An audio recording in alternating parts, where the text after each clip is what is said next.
Hey, what's up? This is Magda from Crypto Masters. If you're interested in cryptosphere related information and news, make sure to subscribe to this channel and don't forget to hit that bell notification button so you don't miss anything.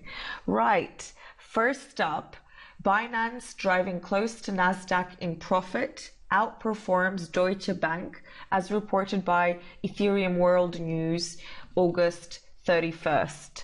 So this year, in the first quarter of 2018, Deutsche Bank, so Germany's biggest bank and one of Europe's leading financial institutions, recorded a profit of $146 million, while Binance, the world's biggest cryptocurrency exchange, recorded a profit of $200 million.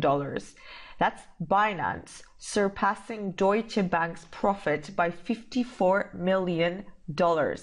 So what's happened is basically Binance has surpassed Germany's largest and one of Europe's biggest banks in profitability. The cryptocurrency startup that was non-existent merely 8 months ago, won the profit race with a leading bank that was established 148 years ago. So it's a startup of 200 employees beating out a banking giant with 100,000 employees.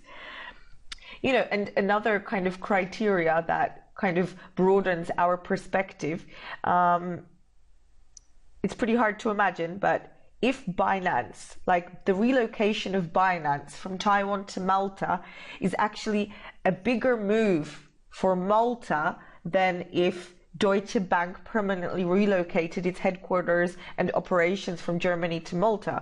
It's no wonder that Malta is legally embracing the cryptocurrency industry and startups, because it's basically, a move like this, a relocation like this is a game changer, for such a small economy. Think about the handsome tax income. So the valuation of the cryptocurrency market is now somewhere around 400 billion, which is less than the combined market caps of HSBC and JP Morgan. So really the cryptocurrency market is at its early stage. And if you think about it, Bitcoin has been around from 2009 to 2015 until the creation of Ethereum and the tokenized ecosystem. So the cryptocurrency industry is really less than 5 years old. The cryptocurrency industry, right? It's less than 5 years old. The fact that startups with about 200 employees have reached multi-million-dollar valuations and beat out major banks such as Deutsche Bank in profitability really shows you a healthy kind of long-term development of the cryptocurrency market. As long as the demand for the cryptocurrency market can be sustained and institutional investors continue to enter the space, similar to how Binance has been able to surpass Germany's biggest bank in less than 8 months of existence, it is possible that cryptocurrency businesses can take over the global finance industry in the next decade or two. And considering the growth rate of the market, this really does demonstrate the possibility of million-dollar Bitcoin price predictions that we've heard coming from experts over the last couple of months. And I'm not talking about the crazy McAfee ones, all right? Now, Dovey1 tweeted on August 29th, I quote, that Binance now has like 300-ish employees, no headquarter, no central campus, even the founders are constantly on the move intercontinentally. The friction of communication has to be tiny in order to get things done in such a fashion, which is unbelievable for traditional corp structure, end quote. Though after critics said it was unfair to compare a bank to an exchange, the same Reddit user posted a comparison between the net income of the cryptocurrency exchange Binance and the regular stock market NASDAQ.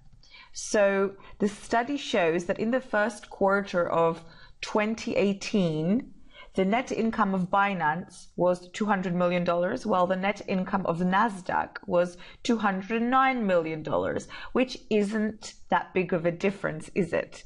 The study also stated that Binance was just 8 months old at the time of the calculation of profits, whereas NASDAQ has been around for more than 40 years.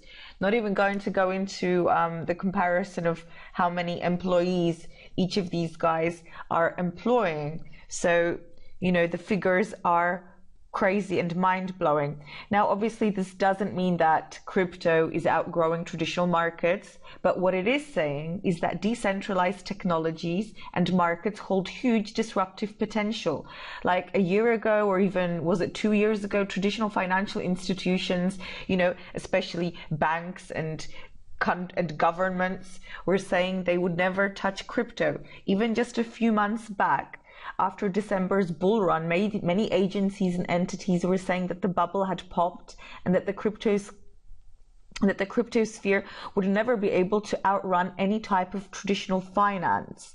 And let alone that it could be an actual threat to the traditional stock market or banking institutions. Think about it.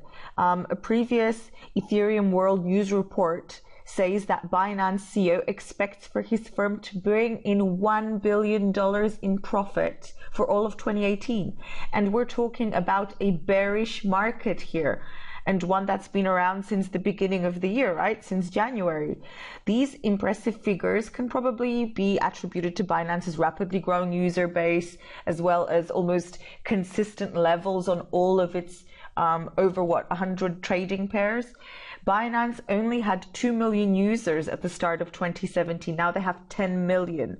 No one actually expected them to achieve such a status in crypto. It's actually quite unbelievable when you think about it. They've been around for less than a year and they're only trading in cryptocurrencies.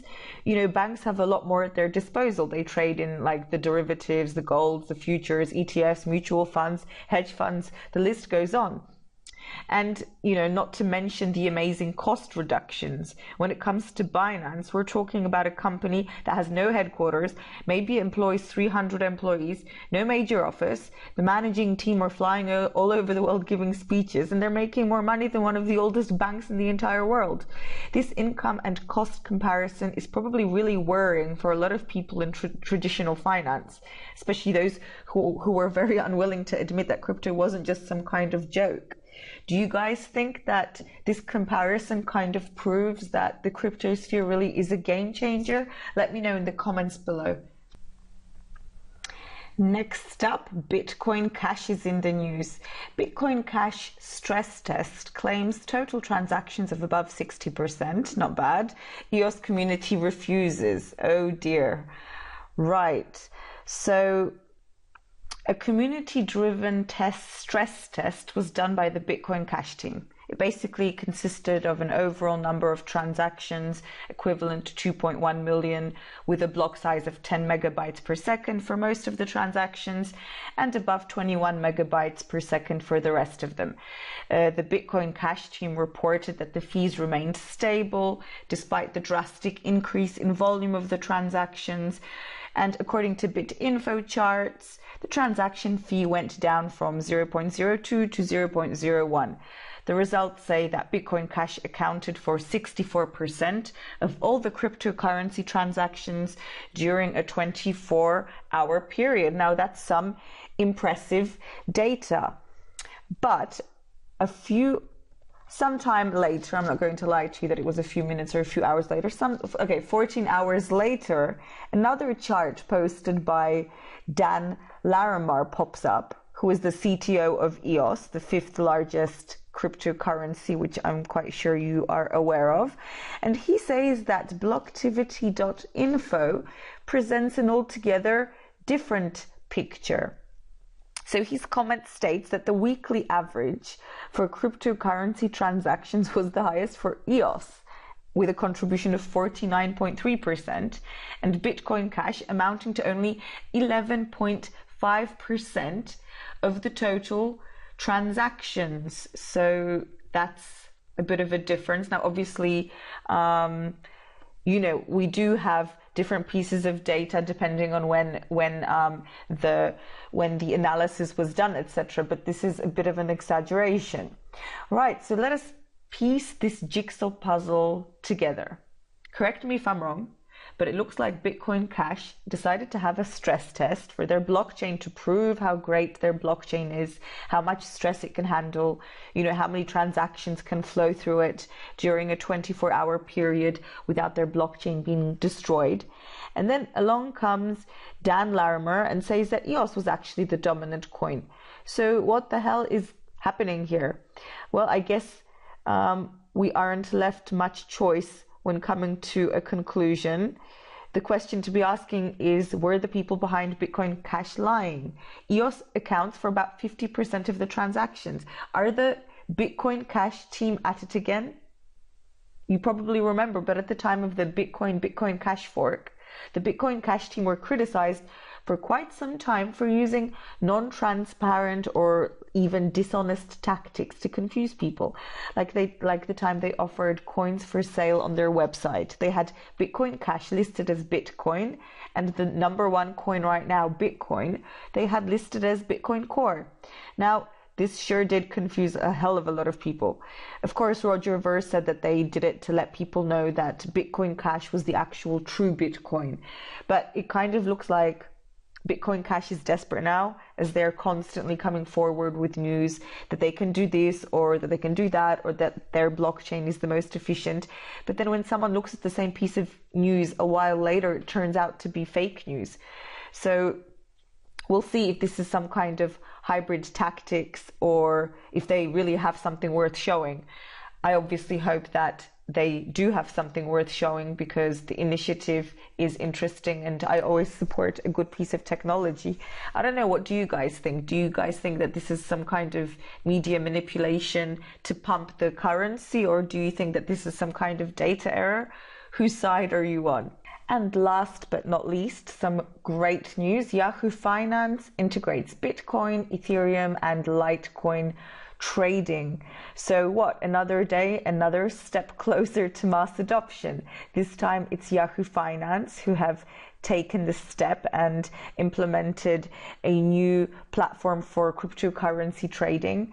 Now, this is a really, really important move for the cryptocurrencies, because the more influential players introduce such websites, the more people will stop thinking that cryptocurrencies are a fraud. They'll basically trust the voice of companies who they believe hold some kind of moral value, and that they wouldn't propagate something that was a fraud in the first place. So when Yahoo or Google or Facebook talk about cryptocurrencies, when they allow crypto ads on their sites, when they show that they are introducing services related to cryptocurrencies, then mass adoption really is the next step.